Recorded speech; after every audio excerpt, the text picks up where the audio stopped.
Jeep Scout double stroller. Okay? Good for 6 months po ito dahil semi-recline lang siyang ganyan, fixed siyang ganyan. Okay? And then, good for toddler po yan. Okay? Jeep brand. Delta Children po yung company po niya. Okay? And then, bought from US po ito. Okay?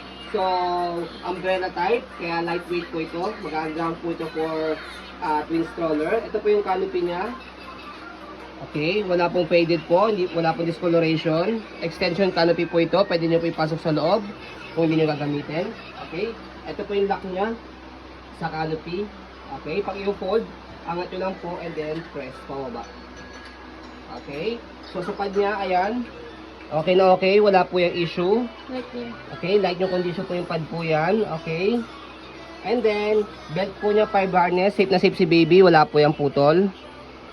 Okay, ayan. Ito yung sa right side. Ito naman yung sa left side. Okay. Ayan. And then, pakita mo naman yung footrest niya. Okay. So, yan yung footrest niya. J is for Jeep. Okay. And then, regarding sa gulong niya sa harapan, ayan, 3 wheels. Okay na okay yung gulong niya. Makapal. Kita-kita pa yung lining. Ayan. Easy to maneuver. Nag-swivel. Okay. Like new body frame. Okay, body frame, like the condition din. Kita-kita nyo naman, halos wala siyang scratch. Okay. Ayan, and then, basket niya nandito sa likod. Nakalagay dyan, maximum weight, inside bag, 3 labs. Nasa 1.2 kg po yan. Okay. So, ito, meron siyang lock dito. Okay, kung sakali gusto nyo upo-upo. Okay. So, yan. Meron din dito yung pocket, left and right. Ayan. Kung meron kayong lagayan dito, meron din lagayan dito sa kabila. Okay, sa head. Okay. Stopper niya, ayan, dalawa. Okay. Ayan. Actually, tatlo yan eh. Meron din dito eh. Okay, pero wala na siya. Pero hindi po yan big issue. Ang importante, meron lock yung dalawang gilid. Ayan. As you can see, yun naman talaga yung standard ng stroller, dalawa pa yung lock sa dalawang gilid. Nilagyan lang talaga dito sa pangatlo. Okay, yan, nakastop po yan. Angatin lang po. Yan. Body frame, sa kabilang side, ayan yung details. Okay, okay na okay po yan. Wala kayong magiging problema po dito. Ayan.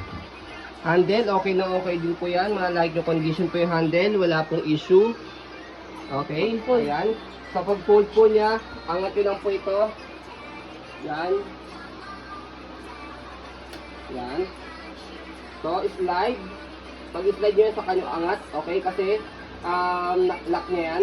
Okay, after nyan, so fold nyo po pababa. Yan. Pababa. Okay, may lock po yan dito sa gilid. Ito. Sabit nyo po dito. Okay, ayan. Lightweight. Lightweight. For twin stroller. For tandem or for double stroller.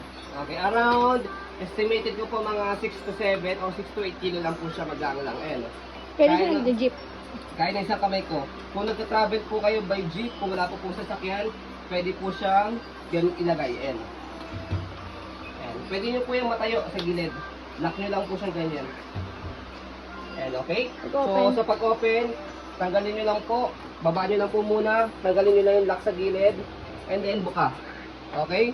So, pag nabuka nyo po, okay, so yung kanina nilock nyo po dito, baba nyo lang po ito.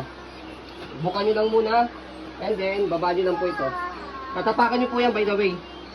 Yan, tapakan nyo lang po sa gilid. Masakit sa paa. Yan. Yung chinelas. Okay? Ito yung kabila. Yan. So, okay na. Yan lang po kadali. Ayan, ini-install ko po. Wala po problema, wala pong issue kayo dito. Ready to use na yan.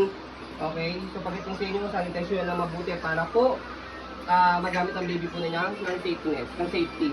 Okay? So, as you can see, very details po kami ng video kasi ang shop policy po namin, no refund, no exchange po. What you see is what you get. So, yun po, maraming salamat. Have a nice day and God bless.